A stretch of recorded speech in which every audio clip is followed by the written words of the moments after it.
Coming to you not so live from Indiana and Virginia, Body Bag Podcast. Is that your stage voice? Yeah. Well, thanks for interrupting the introduction. Sorry, I thought you were done. No.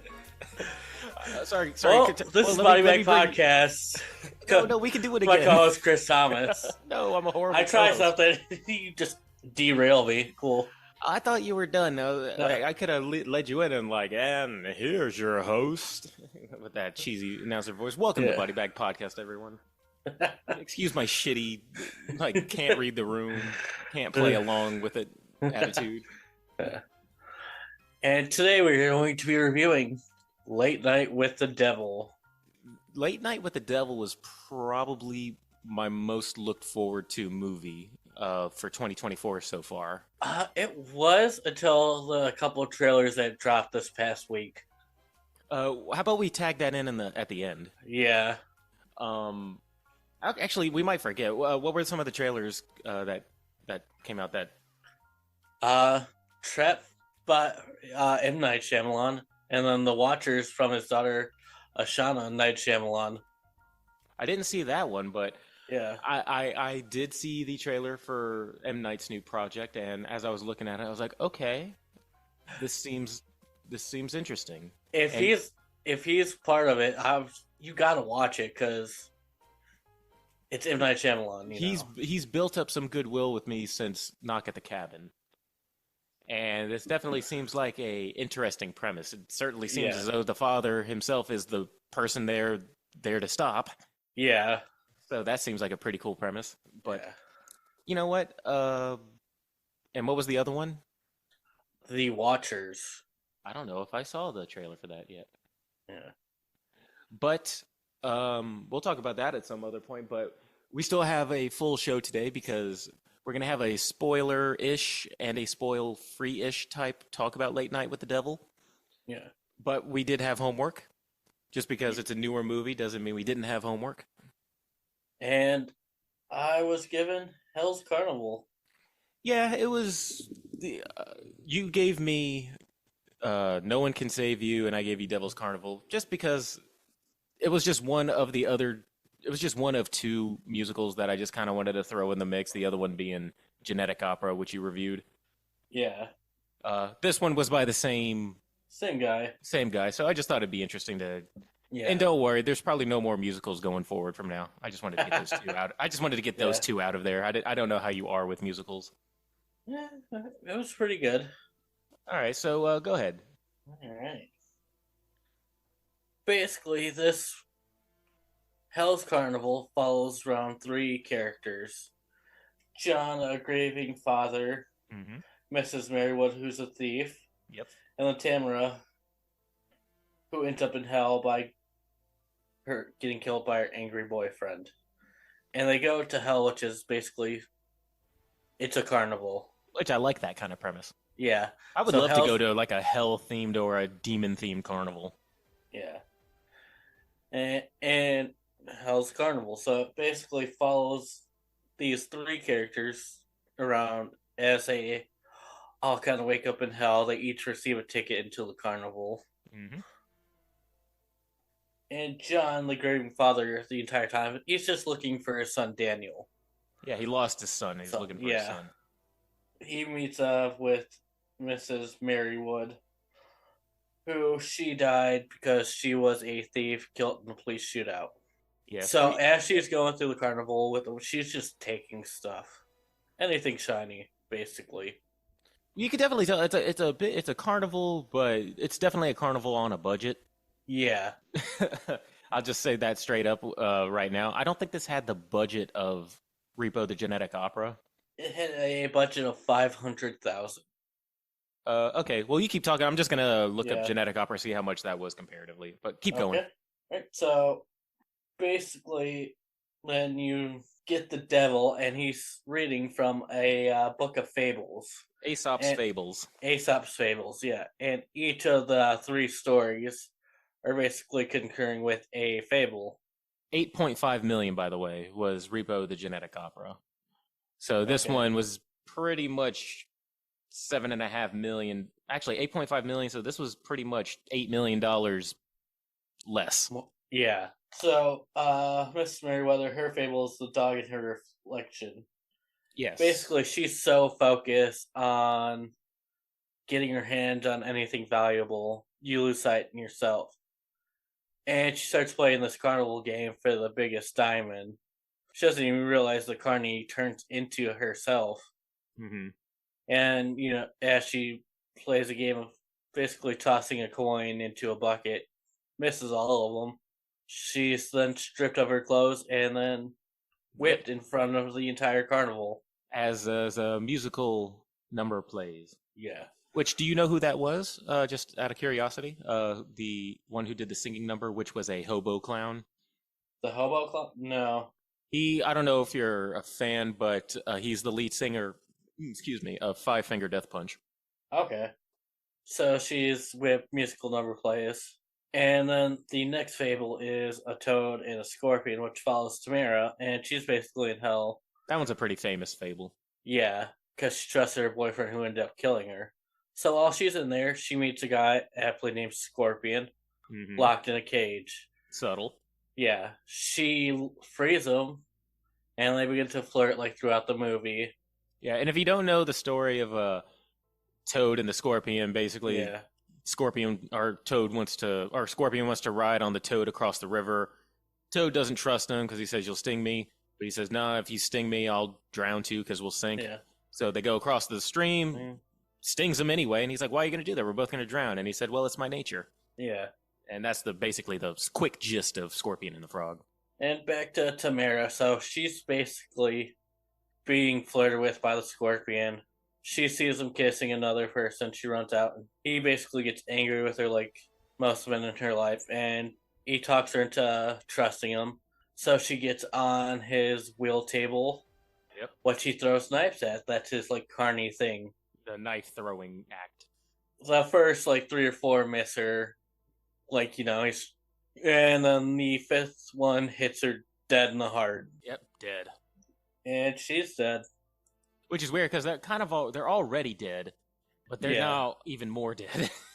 yeah, I think the implication is that they basically have to go through this thing for eternity. yeah. And then the final fable is the devil and his due.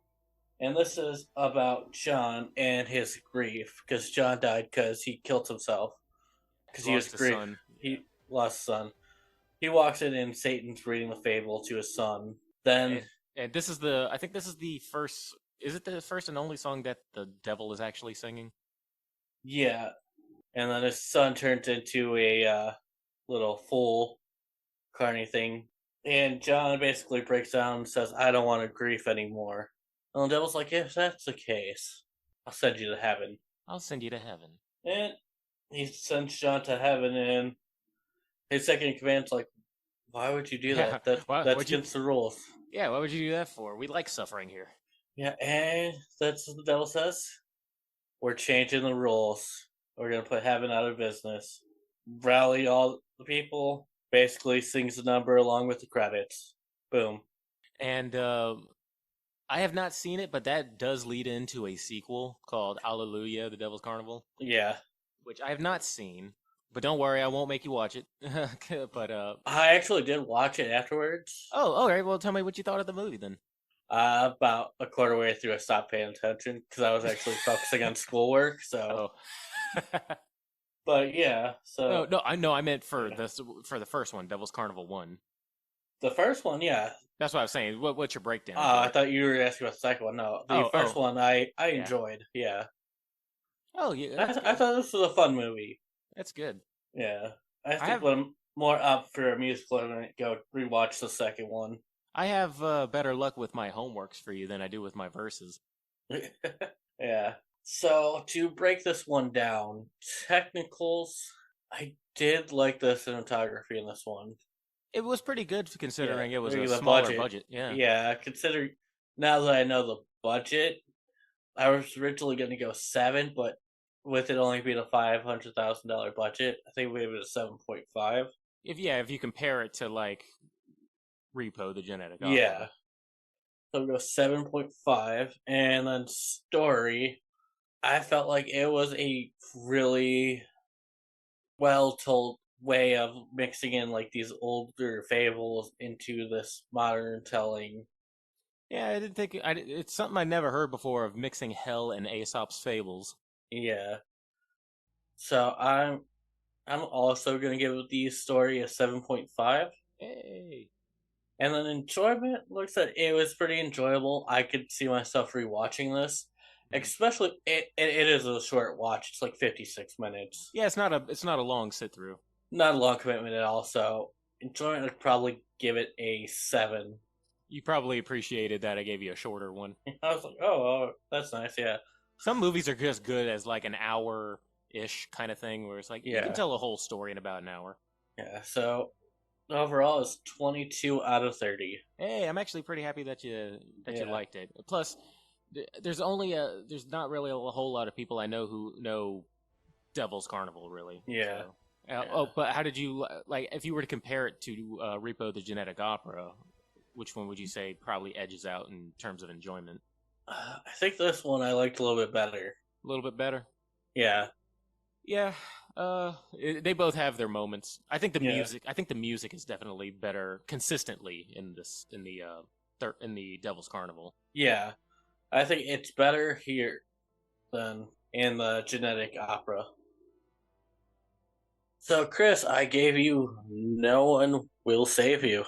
Did you see this before? Or did you keep going with your I don't want to know what I'm giving out this season? Oh no, I watched this movie. I very much enjoyed it. When it comes to being given you homework assignments, these are all movies that I personally enjoyed. So Okay, so no one will save you. I went into this blind. Usually with your recommendations, I don't look at any trailers. I don't yeah, look at any ads. I don't look at anything. So no one will save you. I had no idea what to expect. yeah, I just trusted your gut instinct to guide yeah, me. So it starts out with this woman going about her day. You can tell that she's either nervous or that this town feels a little off. She doesn't feel comfortable like out in public for some yeah. reason. She keeps to herself. She seems very sweet though. She like wears her flowery dress. She's a seamstress. She's played by Caitlin Dever. Devers.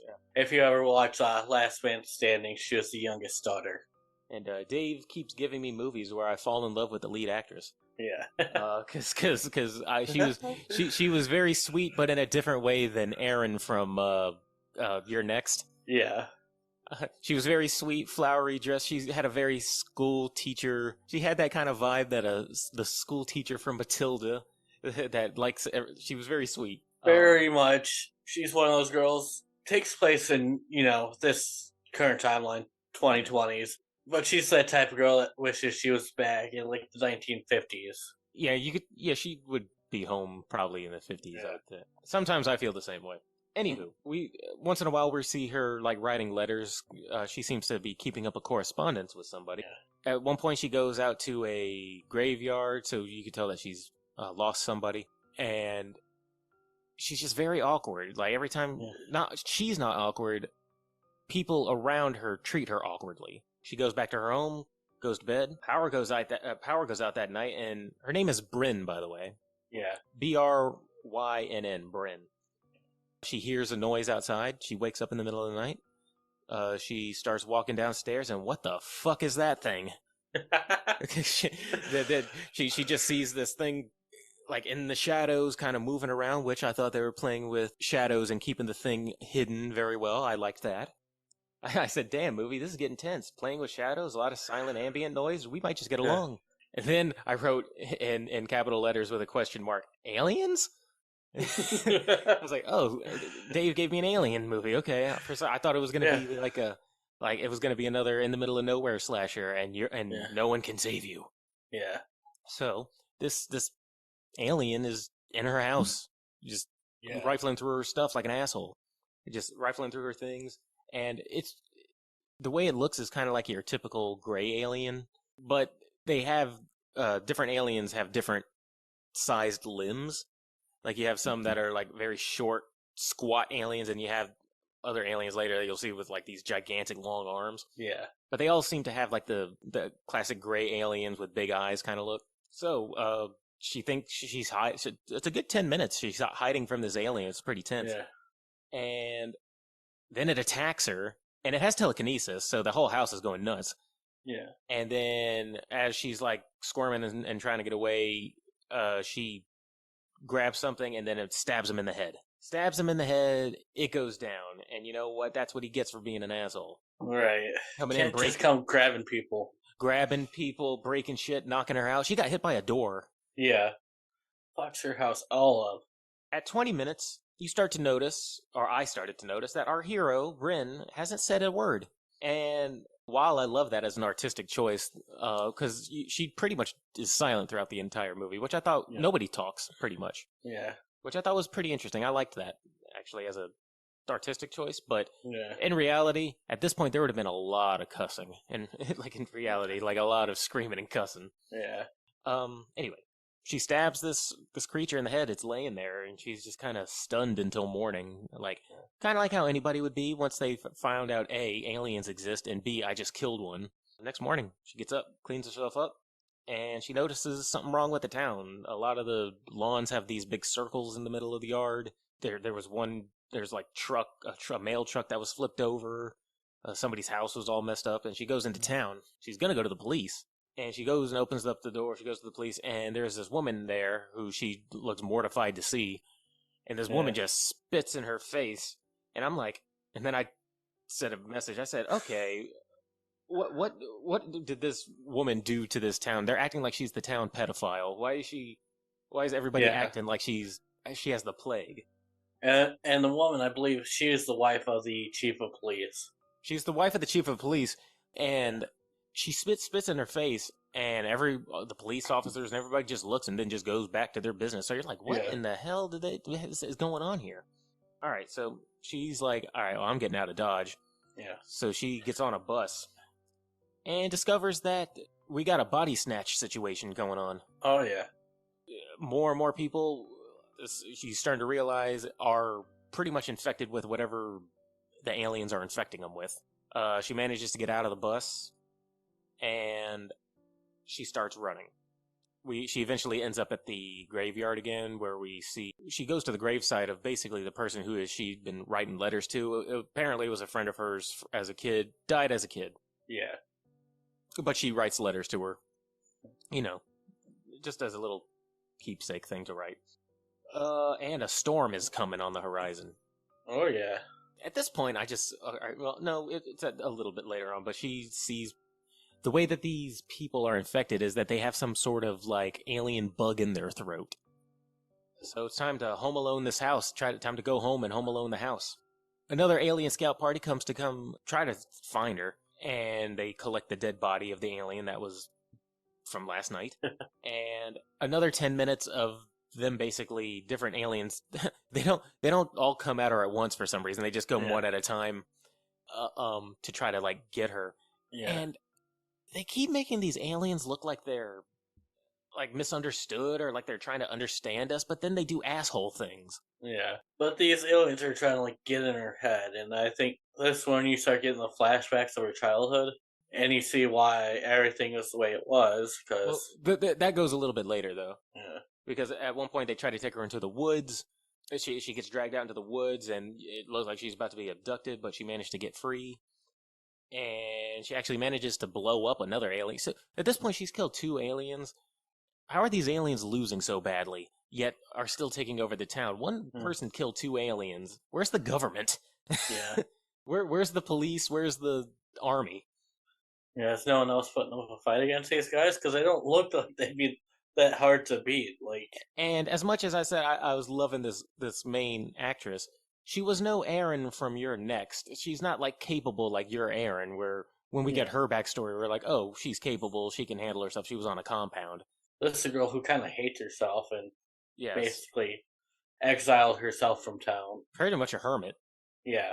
And like, she's, like, the only one able to take these aliens out. Alright, whatever. Alright, so she's getting chased. She's been getting tossed around like a rag doll all over the place. One yeets her through a wall. because they have telekinesis. How are they losing like this? They have telekinesis. They can hold her in place. Right? So they snatch her. So they ended up snatching her the hard way. They had to bring a whole ship out there to snatch her. And then they shove this tentacle thing down her throat. And not like that, Dave. So she gets this alien, basically kind of like a tentacle seed put in her throat. Oh, turns out it was all just a dream. She wakes up, she's kind of like back in her bed. And I'm like, well, we still got 24 minutes. What could we possibly do for the next 24 minutes? Right. No, psych. She was actually under an influence of whatever the seed does makes you hallucinate, like it makes you hallucinate an ideal scenario, I guess. She gets cloned, basically. They had it, I guess it stayed in her throat long enough where she's able to rip it out of her throat. She kind of like breaks the will that it has over her and then takes it out, and then it pretty much, I guess, has her DNA, so it clones her. Yeah. Chases her down, but it stabs her, and then she stabs the clone. Clone dies. 18 minutes left, and I have no idea how this is going to resolve. She gets caught again, and then we finally get the big flashback, the one that you were telling us. They grab her in the ship and said, all right, enough of this. Just grab her and take her out, like, away from the planet so we can observe her. Yeah. And they basically get her childhood trauma flashback. The friend that she had been writing letters to was her childhood friend that she had an argument with her as a kid, and she got pushed down, and then she grabbed a rock and hit her in the head and accidentally killed her. And that is, I guess, enough to make an entire town turn against you. Like, an accident that happened when you were 12 years old. Like, I can understand the mother hating you for life. That's understandable. But really, the entire town is gonna, like, shun you for something you accidentally did at 12. Yeah.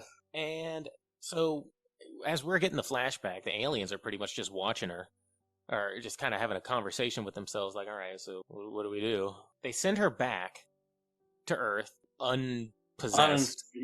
Uninfected or replaced. And I guess alien abduction is the best thing that can happen to a person because she wakes up the next morning and lives her best life. Yeah, I guess I figured she's punished herself so much. It's just gonna let her have her happy ending. Yeah, so I guess she gets a free pass, but the rest of the world is fucked.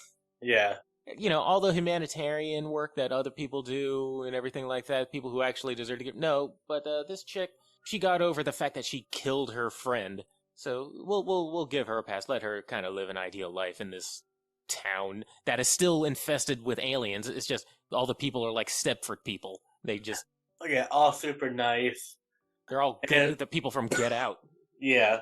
And that is how the movie ends. Pretty much she is the only human, I guess, maybe left on Earth. Yeah. Maybe it's just that town, who knows? And still the government's nowhere to be found. Right. Army's nowhere. It's just this is just how it is now. Yeah.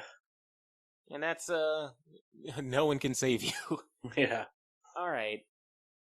I'm conflicted. Should I just go with a breakdown? Yeah. The technical, and I'm getting a lot more precise with my numbers now. Technicals, I gave a 7.1. Okay. Had a good amount of fun shots to it. They did a lot of different kinds of shots. There was some of the CG on the aliens was a little distracting at some points, but nothing too god awful. Yeah, I thought it was shot competently. It was a good 7.1. Okay. Story. Some of that nitpicky stuff kind of built up for me. Where is the government? Where's the army? Yeah. How is it that this one woman, this lone hermit, is able to like break free of like that thing and do all this business, but everybody else is just kind of... And I gotta say, the ending might entertain a lot of people, but I didn't quite care for the ending. Okay. And I didn't really care for her backstory with her friend. I don't think that was enough to make a whole town shun you. Right. If it was an accident where she accidentally killed all of the town's children because she accidentally poisoned them or something, I could understand that, but it was like it was a squabble between two 12-year-olds and it got out of hand. And enjoyment, I gave a 5.8. Okay. 5.8 is... What's the score for story? Story was 6.4. Right. So that's a 19.3 out of 30. As I was sitting watching it, I don't hate it. I don't think it's a bad movie either. I mean, I'd watch it if it's on. It is like that. 1920 kind of ain't bad. Yeah. I don't know. Just sometimes a movie doesn't hit you as much as you would like it to hit you. Right. Yeah. That's Although fun. I will say I did. She kind of made me think. She kind of was like a mixture of Jenna Coleman and Emily Browning, if you know who those two are, because it was acted Mm, well. A lot of the yeah. stylistic choices I kind of liked. Yeah. Nobody said anything, which I thought was pretty cool. Yeah. I'll settle with a 19 point whatever out of 30. Now it is time to assign each other some more homework. Why don't you go first? What am I doing? All right. You got trouble now that I'm all done with Hell House, and now you have Yeah. to. All right. So I know you're a big Cronenberg fan. So I'm gonna give you a movie that was directed by his son, Okay. starring Mia Goth and one of the Skarsgård. It's Infinity Pool. Yeah, that was on my list. Yeah, I I kept really saying it. enjoy this movie, and you're more into body horror than I am, so I really think this will be right in your wheelhouse of movies. Okay, excellent. I'll take Yeah, that. like I think this was probably for me my third favorite movie of 2023. So I hope you enjoy it. All right, here. I still haven't given you a winner of a slasher either, I don't think. All right. It's been a while since I've seen one, and I wouldn't mind checking it out again. I'm going to give you a movie called Ravenous. The Ravenous. Ravenous. Ravenous from 1999. Okay. All That'll right. be in it. That's another one. That's kind of like I don't know too many people who know about it, so it'll be nice to have somebody else who knows it. Kind of like Okay. Devil's Carnival. Those are the kinds I'm trying to give to you. All right. Has a couple of good actors that I'm sure you'll recognize. All right. Hopefully it's good. And do you know what you're giving me? You get Infinity Pool. Oh, I'm sitting here waiting for you to give it to me, and Dave, are you gonna give me mine? Yeah, you gave me mine. You made a whole Yeah. spiel about it being Cronenberg. Yeah. I'm like, Dave, we have a show to do. Yeah. Okay, cool. Infinity Pool and Ravenous. Ravenous. So that'll be fun. So, but we've done all this talking. It feels like we've been talking for a while. Yeah. Then again, all that technical difficulties we had. Yeah. Just like the movie. Yeah, We're just like this movie. the main event of the evening. Time to start. We're going to do a quick little spoiler free review of Late Night with the Devil. And we're doing this at like over my end, close to 10 o'clock right now. So we're doing Late Night with Body Bag. Yeah. Almost 9 o'clock here, so yeah. Basically, if you just want a quick spoiler free synopsis, So you got a late night host who's always been close to being the main guy, but hasn't quite reached that peak, and now his career's starting to falter. He's slipping in the ratings. this is during the time of like Carson in the 70s, Yeah. where ratings were. Where late night TV was the big thing, and now in a move of desperation on a Halloween episode, brings on a girl who's possessed, and then things happen. Yeah, and talk show host pretty much tries to boost his ratings by tampering with forces he doesn't understand. Yeah. I had mentioned it before, but this was one of the few movies. I'd say this one and maybe Stop Motion are the two big movies I'm looking forward to. Yeah. That is what it's called, right? Stop Motion. Yeah, isn't it? I think that's already out. Is that already out? Stop motion? Yeah. If it is, I might have to check it out. I just remember seeing whispers of it.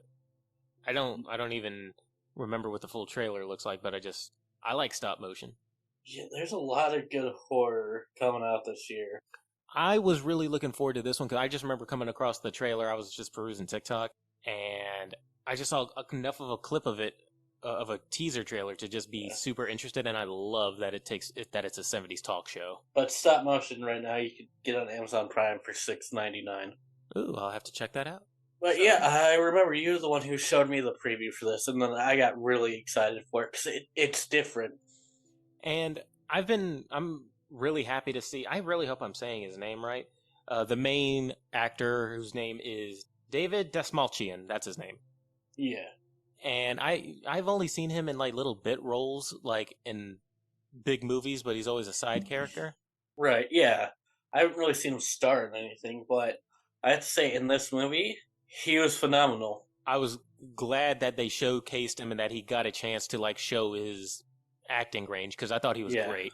he was great in this movie. Which I didn't. I had no doubt because in the small scenes that I have seen him in, I can tell that the dude can act and he can be funny. Yeah, And I was just very psyched when I was more. I'm aboard the David fan bandwagon that's going on yeah, now. I hope that he is in a lot more stuff. yeah, because he was really good. Well, everyone in this movie was actually really good. So the way that the course of the night goes, and I'm again, this is still the spoiler-free bit, is Yeah, that you're basically watching like the last airing of this famous talk show that was big in the '70s called Night Owls, yeah, and his plan is that he's going to bring on a number of paranormal guests, and he wants to have this big Halloween special where he can do all these paranormal things in front of the camera, so he can, like Dave said, get big ratings. His big thing is yeah, he wants to beat Carson. yeah, and also. Like usually when we get commercials in the late night show, yeah, they show the behind the scenes footage. Which I absolutely love because the movie is Yeah, an hour and a half long, and it's yeah, like the length of a full show. Like you see the show, a yeah, late night show, but then you also see like collected behind the scenes footage. You see the band doing their thing. You see the guest show host like yeah, entertaining the crowd in between takes, and yeah, I thought that was awesome. And then, as you can expect, the night gets a little stranger and stranger as things go on, till it reaches its head in front of the live studio audience, and there is a reason why it was the last recording of that yeah, show ever. And I think that's about all we can really go into in terms of details without being spoilery.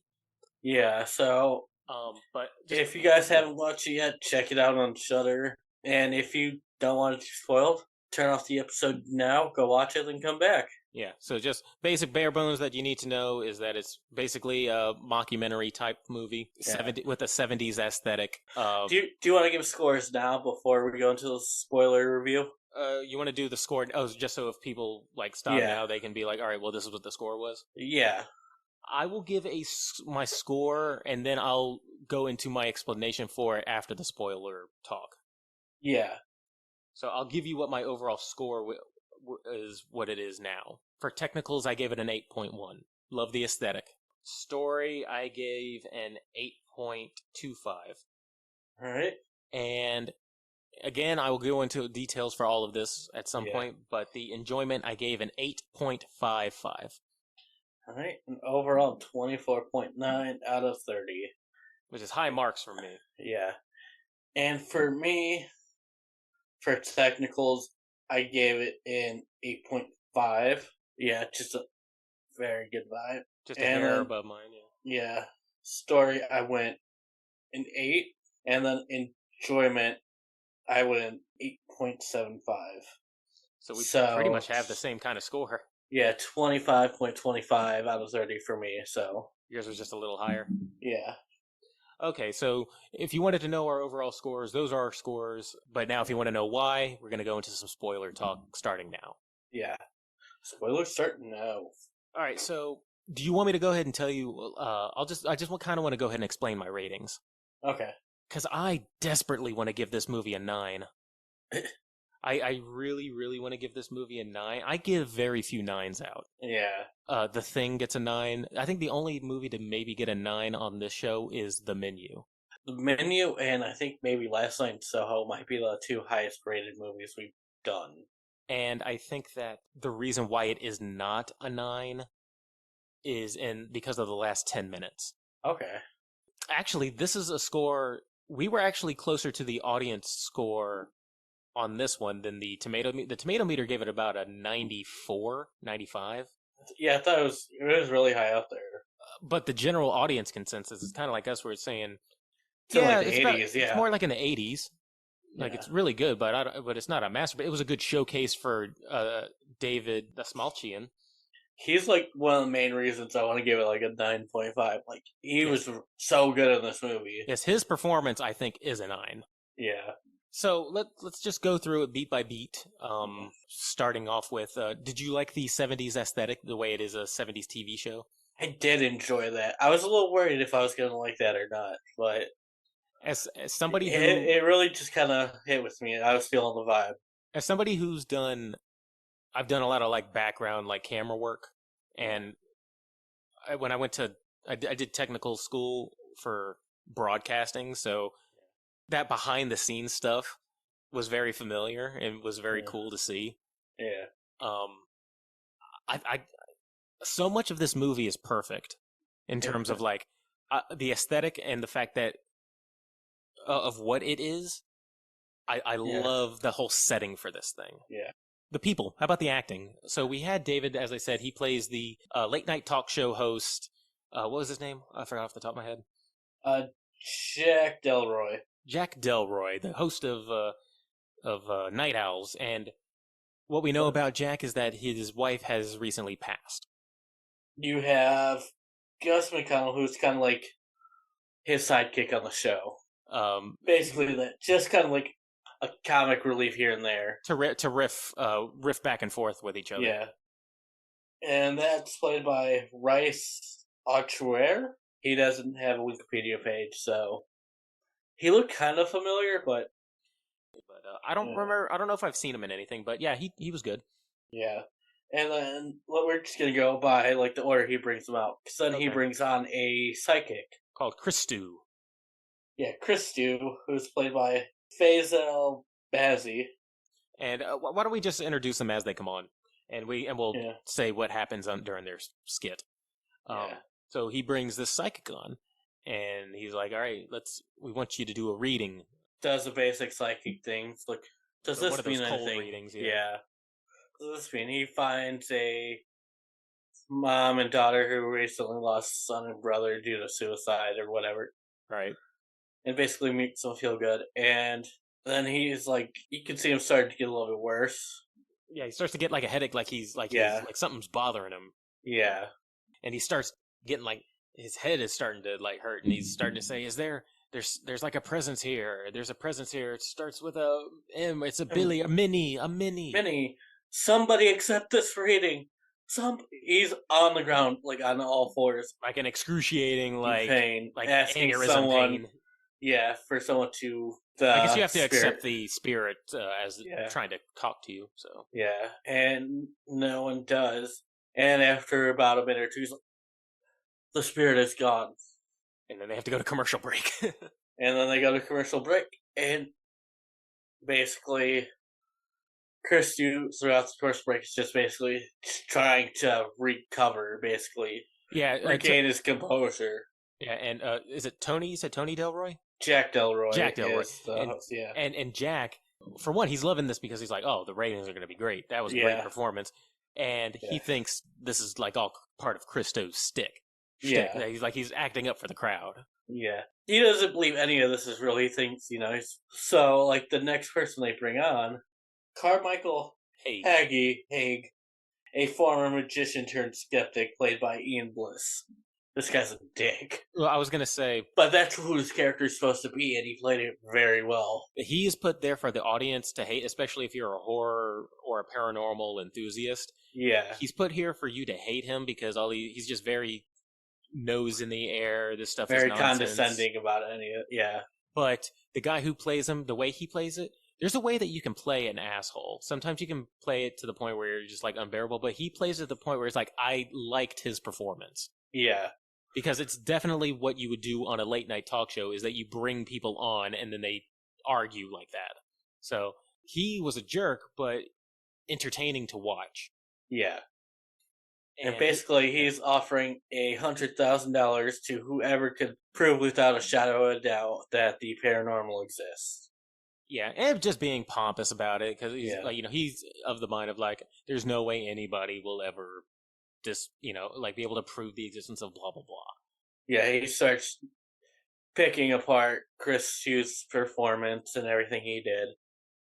Yeah, and some right of the stuff in front of Christou in front of him. Yeah, some of it you can tell, like, yeah, that makes sense. Yeah, but he's also. It's not the fact that he's a skeptic that's why he's a douchebag. It's the fact that he's a skeptic that I imagine a lot of people probably are skeptics. I'm a skeptic a little bit, but I don't want to ruin other people's fun. Yeah, I'm a little bit more of a believer. You don't see Chris here telling me that I'm full of shit because I believe in it. No, and a lot of times that's what the fun of this mysterious stuff. I'm Yeah. not I'm a skeptic to the point where I just say I don't know, but he does it very entertainingly. Yeah. The actor, what was the actor's name again? Ian Bliss. Ian Bliss. Yeah. I hope I see him. I don't know if I've seen him in any other things, but I hope to see him again. He played a pretty good Right. part, and his facial hair game was on point. Right. Like he's just an older, rounded fellow who's just like, God, you're a dick, but great TV. You can stick around. Yeah. But you're Great good for TV. ratings. Yeah, great TV. And you can tell that's the reason why, because throughout the episode, he's constantly being condescending, but you can tell that Jack is like, yeah, but he makes for good ratings. Yeah, and then also like the opening of the movie, they kind of refer to Jack's relationship with the Grove, which is kind of a dig at the Bohemian Grove conspiracy. Mm-hmm. And then you got this Carmichael Egg who's like, "Hey, what? Wait, what's the Bohemian Grove conspiracy?" I just you, and I'm like, Kinda like- that's the first I've ever heard of it. a place where all like the top celebrities, entrepreneurs like Bill Gates, Was it like Barack the Illuminati Obama. kind of thing? Yeah, they all go out there and Secret worship. society. Worship an owl god. So it's very much on the nose if you know what that conspiracy is. So it is very much like your Illuminati, or you show up in there at like an Eyes Wide Shut party where they're all just in Yeah. masks, like, And having in this orgies. movie, they showed like the Grove praying to like an owl deity too. And you got Haig asking, and can you give me an invite to the orgies? And that's what he's trying to get out of it, because Yeah, he admits that he's a showman, yeah, but he's doing it to disprove people, and he's just trying to get in good with Jack so he cares about ratings too. yeah. So he gets brought on, and he's, like Dave said, was just basically shit talking Christou and his performance, and Christou's not looking good. Yeah, and then Christou, he gets very offended. He tries to get up to leave. They won't let him off, and then he falls and starts coughing up black like goop. Yeah, it's like, I don't know if it's just black goop or if it's just so black. It might be blood that's so dark to So the point where it's black. Coagulated. Yeah, it just. But He he's didn't not a look good shape. Yeah, And no. of course, what's his face? Still You got Jack Haig, Del Rio going, cut to fucking commercial. and Haig still thinks it's part of an act. Yeah, Haig is like, oh, it's one of those. We've all seen those behind the scenes footage things of people using those tubes to projectile vomit, like Yeah. in movies. He was thinking it's one of those Yeah. things. And at this point, the people behind the scenes are getting a little. maybe we should just call it quits now. And then Jack's like, well, if you thought that was fake, wait till you see this. I read this manuscript of a book that came across my desk a couple months ago. Haven't stopped thinking about it since. I think it's called Conversations with the Devil. With the Devil. Yeah, it's written by a doctor who has basically adopted and studied a girl who was from a satanic worshipping cult. Yeah, she was Basically, inducted when- as a little curl, and I think they said she was one of the childs that was raised for sacrifice. yeah, she And was. when the- Yeah, when the FBI raided the place, everyone else killed themselves, and she was the only one surviving. Oh, Her and I just name- want to. I just want to Yeah. also say, because they shoot little scenes about this, and that's why it's Yeah. also cool that it's taking place in the 70s, because Yeah, in the 70s there was a huge rise in like satanic cults and yeah, paganism. 70s and 80s. Yeah, So yeah. this would definitely be something that was like big at the time. And I really, and the girl's name, her name is Lily, which is probably short for Lilith, Oh yeah, first demon, the I mother didn't, of even, monsters. I didn't even think of that. Yeah, I didn't even think of that. the minute I heard that, I'm like, oh, okay, yeah, And they basically want to see if they can, as the trailer teaser says, commune with the devil. So they bring her out, and at first they don't do well, yeah, they do. They try to they Well, bring her out. The girl is at times possessed by a demon, but at Called first they Mr. don't- Wiggles. Mr. Wiggles. And at first they just talk about everything, but they don't actually show anything. Right. Because the doctor's like, I don't think we should do it here. It's not a controlled environment. Things could go very wrong. She says she cares about the welfare of the child, but Oh. at some point you're like, does she really though? I mean, she is Yeah. bringing her out here. Right. To promote her book. Like, The whole thing about this It's movie is a- that everybody is like trying to like promote their Venom- own self-interest. yeah, basically. Sorry, I didn't mean to trample over. I could Yeah, tell you were. That's exactly what you were about to say. I didn't mean to yeah, trample over what you were you're saying. all good. Yeah, basically everyone's promoting their own shit. Just gotta move up in the world. And you can tell that Jack and the Dr. June Ross Mitchell, played by Laura Gordon, I got a little history. It looks like. they got a little fling going on. Because, Jack's talking to Lily Logo. He's like, have you ever watched the show? She's like, no. Usually in bed by now. But I know who you are. Doctor says you're a very handsome man. And then other, mischievous things she's like, I think after tonight you're going to be very famous. Even if you didn't know you were watching a horror movie, the way this little girl's acting, you're like, all right, this chick is something's off about this chick. All right, Chris, I'm going to ask you, since you have a special disdain for child actors. What did I think of her? What do you think of this child actor in this movie? I think they were trying a little too hard to be like Reagan. Okay.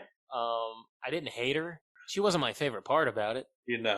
But I'd say I'm take it or leave it, I guess. Yeah. If I was gonna say enjoyed her performance versus didn't enjoy her performance, I'd say it's probably 60-40, more 60 towards meh. Okay. So I didn't hate it, but I was like, it could have been better. But yeah. What do you think? I thought she did a pretty good job. She was okay. Yeah. I didn't hate her. No. But it did feel like it was trying to be very Reagan-y. Yeah. She didn't ruin the movie, though. No, she didn't ruin the movie. No, not at all. Yeah. I'm trying to think. I always find it weird that when you have, little kids possessed, you have to make them, just be vulgar.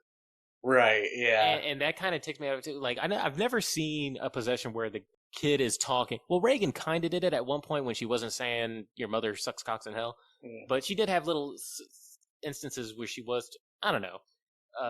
The vulgarity, I sound like such a puss for saying the vulgarity, but it's kind of hard to explain. Yeah, it's kind of rough to watch a child be like that. Yeah, no, it's cringe to me. Not because it's a kid, just because I think it's a played out trope. The kids being cursing and stuff. Because I know that's supposed to be the thing that's disturbing, is that it's this little kid saying this disturbing stuff. But I just think that trope is just overdone, in my opinion. Okay, that's just my opinion, but it's certainly not her fault. No, and then they go to another commercial break, and you see all the behind the scenes stuff. And they start asking for restraint and a knife so they could bring out this demon. The plan is they want to have a full, commune with the devil, and then after that, Carl Haig, see if he can disprove it, pretty much. Yeah. And basically, so they get the demon to come out. First, it's kind of confused, where am I? What are you doing to me?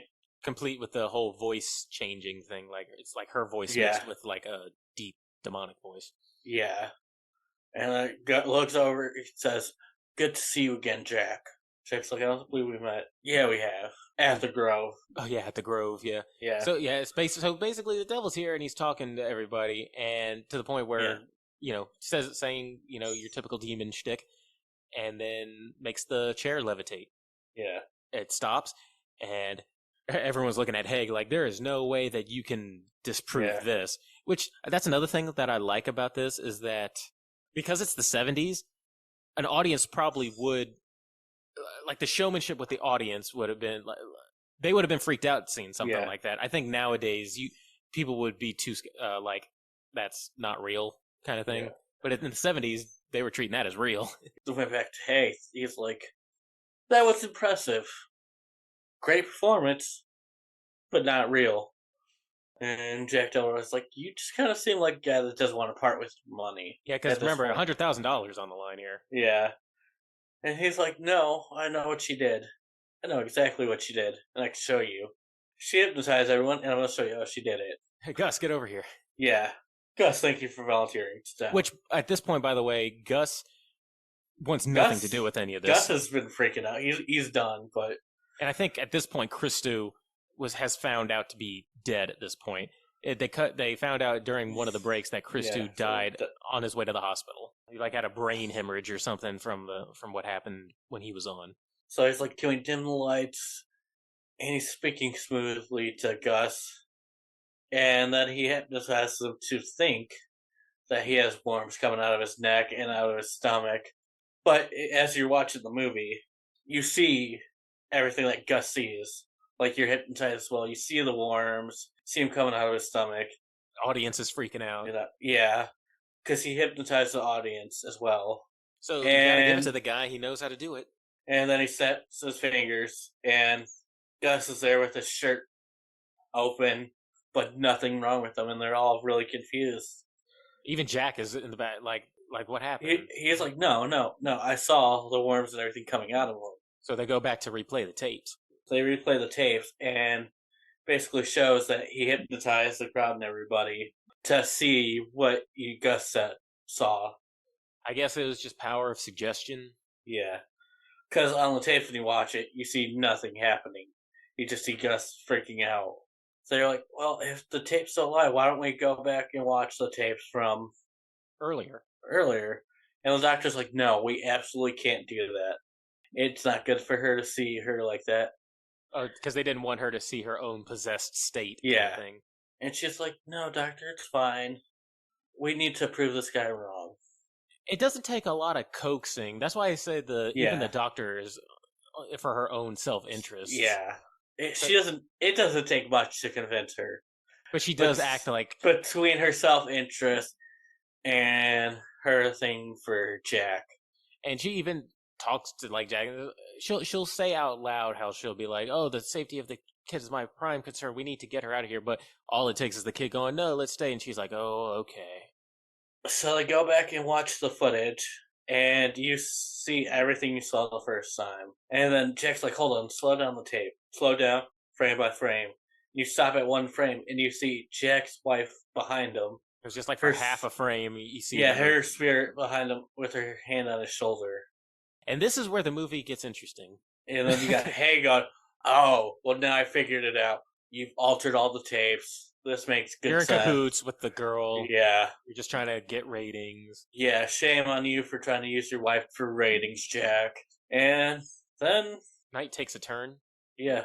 Mr. Wriggles finds himself back out there. And now he has a host. Yeah. Has a host. And people start to die. People start to die. There was static electricity that started filling the room, and then Lily basically goes full scanners. Yeah, goes full carry mode, and yeah, this is where just like if you were asleep during the movie, this is where you wake up. Yeah, because there's just pandemonium. Gus gets it. He gets. Yeah. He tries to power of Christ compel her and just gets his neck snapped. Yep, poor Gus. The doctor lady basically gets strangled with her own necklace. Yeah. And the skeptic basically gets what everybody wanted to see. Trying to hand her a check for $500,000, and then the check evaporates, and then he just melts. Gets incinerated. Which everybody was waiting to see him, because everybody wanted to see, like, this guy's, right, and he's not a murderer, he's not a god-awful person, but man, I want to see something bad happen to this guy. Yeah. And her head pretty much opens up. Her head turns into this big, staticky looking... A lot of CGI. Yeah, a lot of CGI. And Jack just slowly backs away. Yeah. And this is the sequence that made me not give it a 9. Yeah. Kind of view it as Jack kind of replaying his life as he's getting ready to die. Kind of like his life pretty much was just the show. Yeah. Basically, you see a lot of the skits they showed us at the beginning of the movie. At the end, Jack kind of there, but not there. What's going on? Yeah. It's like he's reliving his past, but they only do it for 2 or 3 scenes. Yeah. And it's like his studio audience is now kind of like a haunting kind of presence, and then he sees does his wife come first or the owl first? I think the owl gives him the it was dagger. The owl first. Yeah, he has a hallucination about the orgy party and the owl. Yeah. And he's they're drink from this chalice, and he drinks from it. Yeah, and then he sees his wife on her deathbed, and he stabs her. Well, she was in pain, and and she gives him a knife, and he stabs her. Yeah, and then he comes out of his hallucination, and it's that he stabbed the little girl, Lily. Yeah, and he's just him standing in the middle of his studio with all the dead people around, and he's just traumatized. Yeah, what was the stop watching, turn it off? He said, "Dreamer here, awake," or something like that. Yeah. I think he said, "Dreamer here, awake," or something like that. Yeah, but And then he was yelling to like turn it off or something, stop watching too. oh yeah. Oh, that was before he stabbed her in the shoulder, that in the chest. That was when he was going through his hallucination in the audience, and he was telling everybody to turn off their screens. Oh, I thought that was the closing scene. No, the closing scene was him just kind of standing there traumatized. But that was part of his hallucination. Yeah. And that's how it ends. And it was like that's basically how that was the last TV show it had never aired. Yeah. It was on live TV and then never played it again. This movie has a lot of stuff going for it. Yeah. And this movie is destined to be a cult classic. I think it would be bigger than a cult classic. Really? Because I mean, because it wasn't box office big, because it was only in the box office for like a week or two. Yeah, but nowadays being box office big doesn't really mean much. A lot of things are straight. Because this went to streaming, 2 weeks after being released on theaters? Although I say it's going to be cult just because I don't think it'll go down in the annals of history and get the same kind of fame as something like a Halloween, or I don't think it's going to get that. It's not going to be that big, no. But I think that it deserves just as much praise. Yeah, that's how I think it'll be a cult. I don't think it'll reach that height of fame. But this could be a contender for one of the top movies of the year. Oh, I was. Now I just got to talk about that ending. Yeah, because that is where it's not a bad ending, but not the best ending they could have came up with. I'm trying to think of how to put it, of why it didn't work really for me. Yeah, I guess the whole thing is that he feels bad because he basically used his wife's cancer as a way to try to get ratings. Yeah, but I mean, but for me, the reason it didn't quite land well for me is the entire movie feels like you're watching a late night show until the end, and then you're drastically like pulled out of it. Like I wouldn't have went that way. That's probably the best way to put. You put it in a way I couldn't have. You were in this '70s aesthetic, which was great, even during the big scene of the end. Yeah, and it's really, really cool. And then it turns into like a generic. The way it's shot. It's a completely different kind of movie. Yeah. It didn't. It was the tone difference. It did not fit. Yeah. It was a tonal shift that didn't fit. Yeah.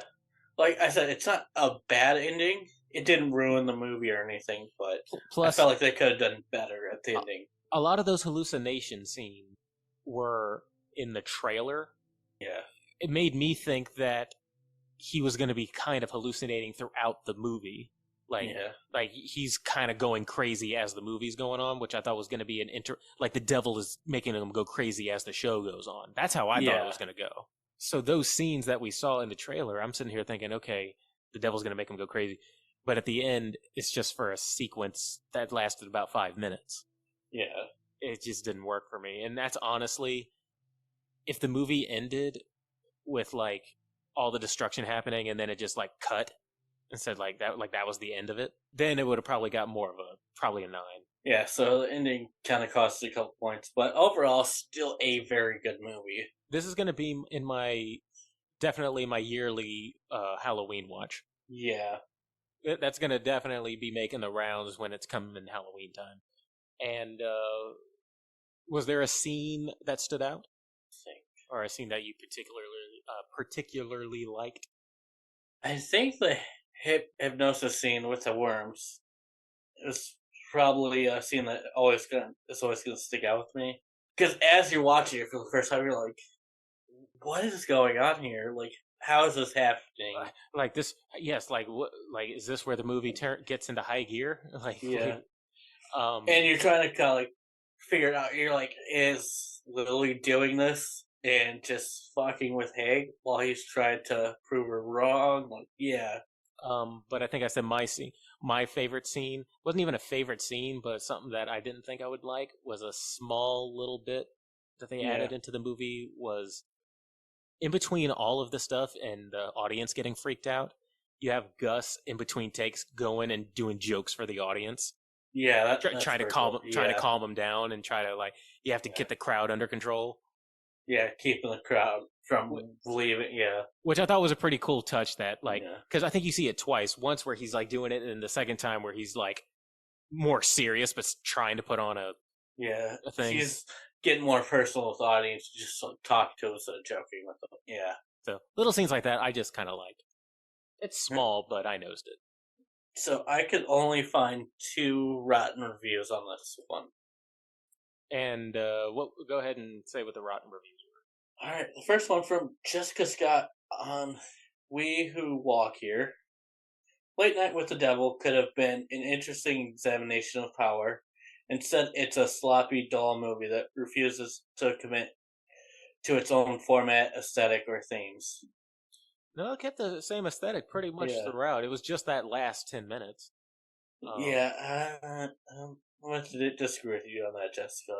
It was fun. The cool thing is as a movie, it wasn't dull either. It wasn't dull, and even if you look at it and think of it the first, it was probably 25 minutes in. That's when we get it wasn't even really any effects. It was just Christou's acting, being a medium. You don't see anything except for a little nosebleed, but it's not boring. And then we got Alistair Harkness from Scotsman. This much-hyped indie horror squanders a promising premise with corny execution, a botched found-footage framing device, and a general lack of tension.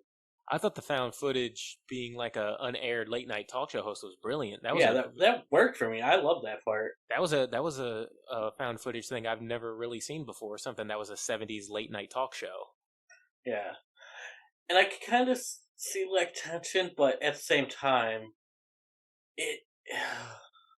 there were some tense parts. But it was funny though. I think most of the money definitely went into the big CGI 10 minutes at the end. Yeah.